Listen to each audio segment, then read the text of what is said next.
let's move on to non-parametric density estimation. So far we discussed the parametric estimation. So we assumed there is a certain form of the distribution. So we first look at the histogram of the data or distribution of the data using eyes. So by looking at the data distribution, we are estimating what it will look like.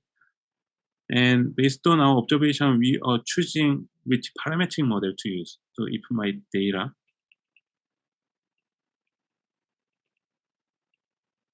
observed in this way, somehow they are centered in the middle. And if that's the case, maybe I can use Gaussian distribution. My data is appear a lot in the beginning area of my data region, and somehow looks like this. But in this case, where the peak of the distribution is sort of skewed on one side.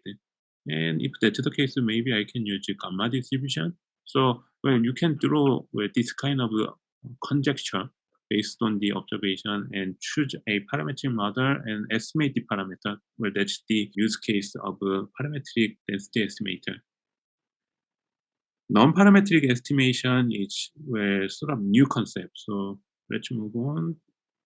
Oh, by the way, this diagram is so nice. So I will copy the diagram over here. So it is basically highlighting the relationship between different distribution models. So this is still some illustration about the parametric models. Out of multiples, we have seen uniform, Bernoulli, binomial, Poisson, exponential, gamma, normal distribution. Well, that's pretty much it. But other than that, we have much more different options. Well, anyhow, let's move on to the next slide. So parametric distribution model that we have studied so far, where it is easy to fit. So we have seen, so things are sorted out in terms of MLE, so maximum likelihood estimation. And using maximum likelihood estimation, we just need to estimate some statistic based on the data. And after that, you don't need to keep the data. So you have data, and your assumption is in normal distribution. And next thing you want to do is doing MLE. So you estimate mu and sigma square from the data. And then you forget about the data. So once this is done, you just need to keep these two numbers. So for this, we're using parametric distribution model is quite handy. But there is a limitation, of course. So since we are putting some kind of a strong assumption towards the data, so where our assumption is my data is distributed in certain form, so that's my strong assumption. And you cannot get away from your assumption. So you already want to fit your data to your decision of the model. So your model will be restricted in that sense. Well, another limitation is, all the models that we have seen, they are unimodal. That means, there is only one mode in the distribution. And mode here, this is the point where the frequency is the highest. So there is only one peak. That means there is only one mode in your distribution. And that's sort of the limitation of the parametric distribution model. Maybe your data actually had two peaks like this. And if this is the case where your model maybe failed. So parametric methods or parametric density estimation is giving us sort of solution. So there is no strong assumption about the overall distribution. So let's start from there. So here is one representative example of non-parametric method. So histogram. So we often draw multiple bins. So this is my data. I'm simply counting what I observed and draw the distribution of the data using multiple bars. Something like this. And if you use this kind of method, where even if you have multiple peaks, it doesn't matter, you can actually approximate the distribution of the data using multiple bars. So often cases where we use the same sized bin, that means equally spaced interval.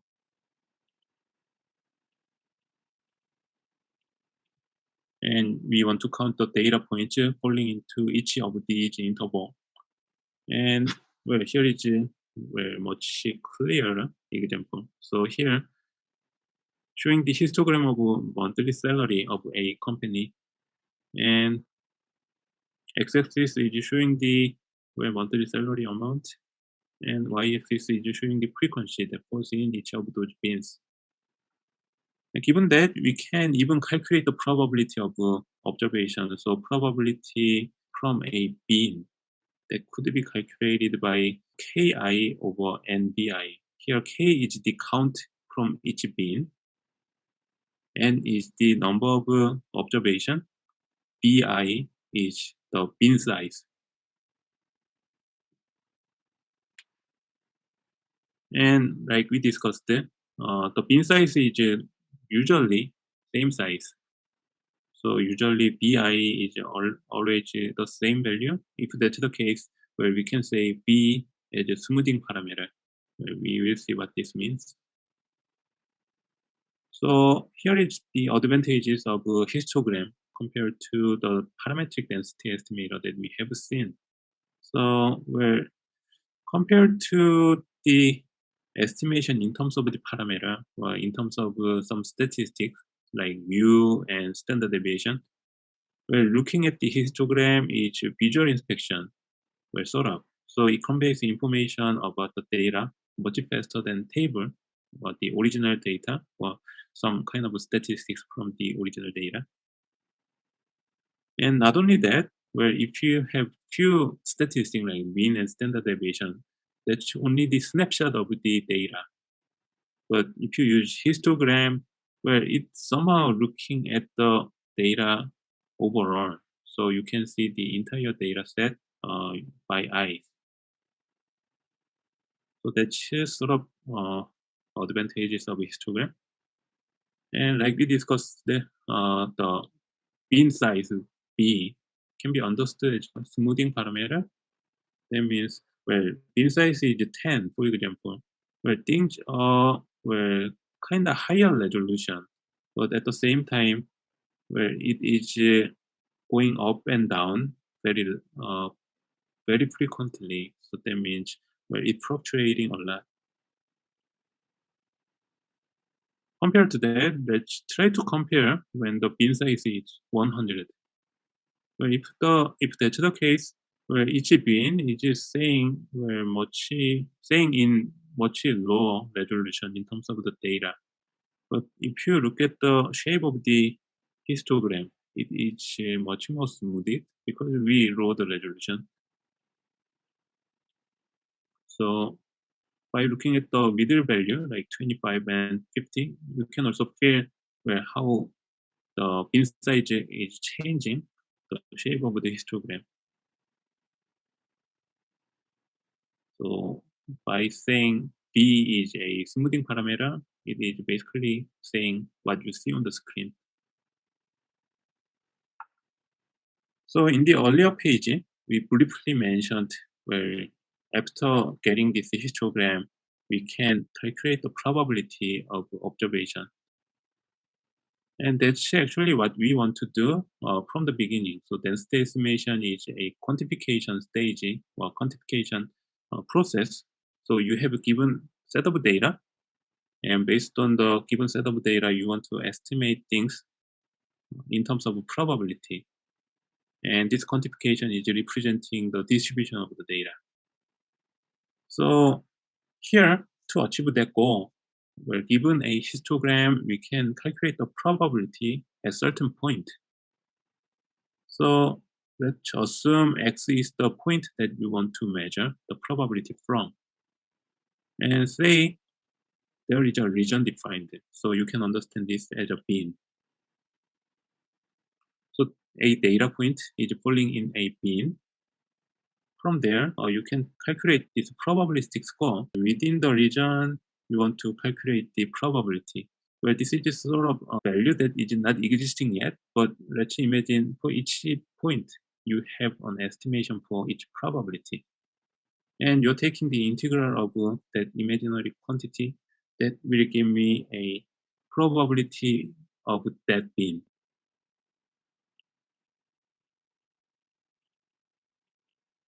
And now let's move on to the next point. Now let's assume you have n data samples in your data set.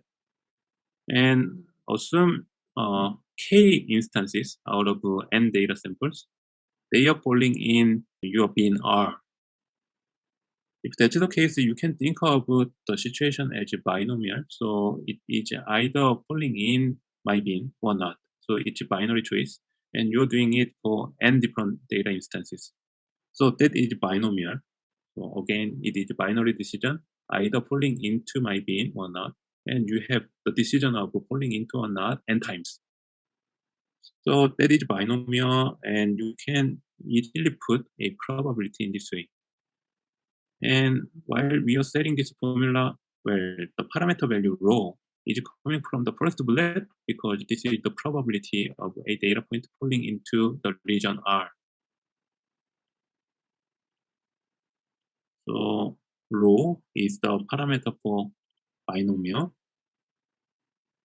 If that's the case, where the fraction k over n can be estimated as a rho, and the variance of k over n can be estimated in terms of where sort of standard deviation, scared standard deviation, and if you sort out, you can come up with rho multiplied by 1 minus rho over n. So, so far, we are good. So we know how to calculate this quantity expectation and this quantity variance. So we came up with rho again, and rho multiplied by 1 minus rho over n. Given that, let's add one more assumption. So now let's increase the number of data samples to infinity.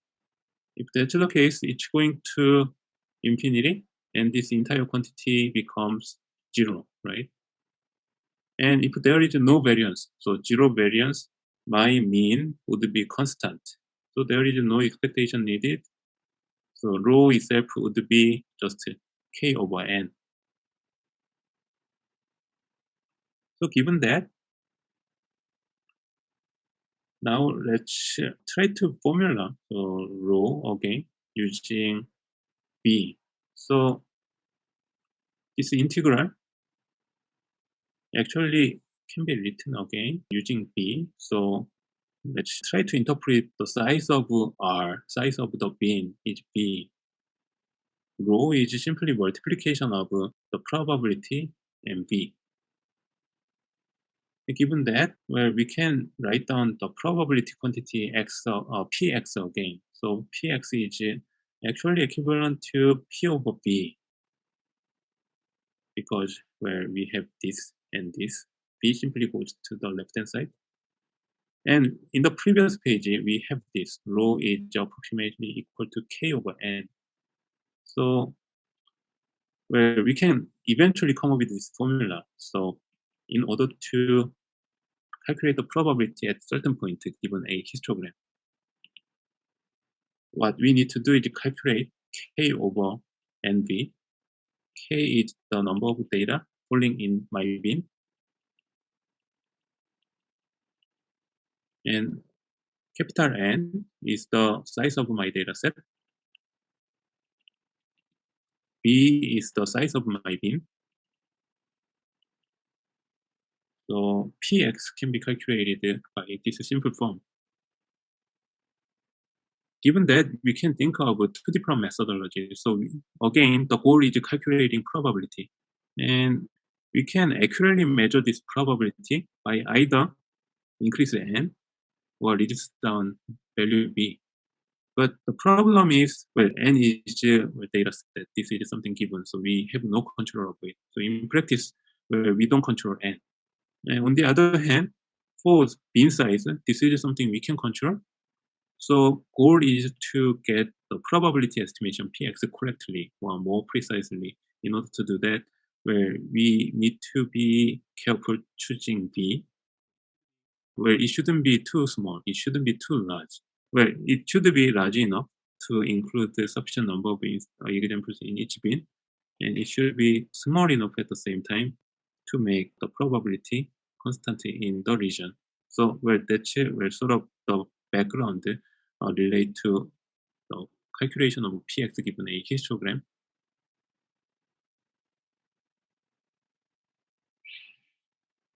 So far we discussed how to calculate the probability px given a histogram, and given that we discussed what these parameters, each of these parameters signify.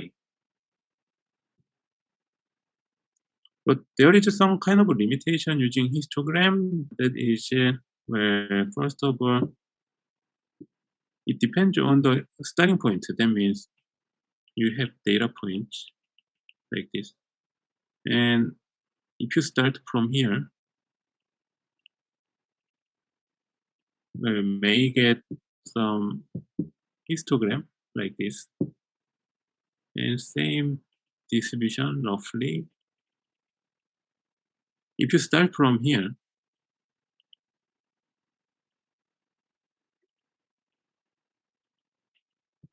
depending on the starting point, where the drawing is eventually become really messy, but depending on the starting point, where the first bin is, you may get different histogram. Sometimes it is very different from the other. So that is one issue. And the other one is where histogram may not work well in high dimensional space. So where this is something very difficult actually. So if you have data in high dimensional space, as the dimension of your data increases, in general, your data become more sparse. And when you have such a sparsity in terms of representing histogram, you're going to have many of the empty bins. So that's the problem. So in some bin, you have some peaks, but many of them are just empty. And if that's the case, well, drawing histogram would not be really informative. And other limitation of histogram, where basically histograms are composed of multiple bins or bars, and each of these bars, they are discontinued. And well, in many cases, we want to have some continuous function, so that we can at least take the derivative of the function or so on. So discontinuity is a sort of limitation in many situations. So where we can say this sort of drawback of histogram.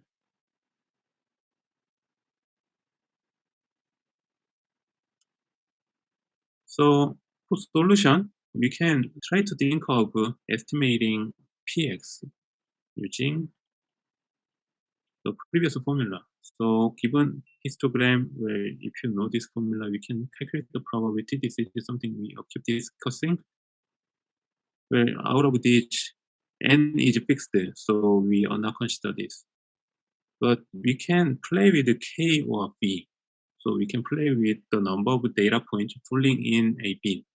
Or we can play with the size of the bin. So depending on which part you're controlling, we can draw out two different non-parametric density estimator. So where this is where sort of description that I just mentioned. So you may think of where the size of the bin changing, and given that, where we can think of with two different scenarios. So first of all, we can fix the size of the bin, and fix the size of the bin and try to calculate or try to count the number of data points falling into bin. So if you do so, that is something called as kernel density estimation. On the other hand, you can try to fix k. So you can try to fix the size of data points that falling in each bin. And you want to determine the size of the bin later. That's the case, then it's going to be KNN method or K nearest neighbor method. So we are going to discuss briefly each of these methods.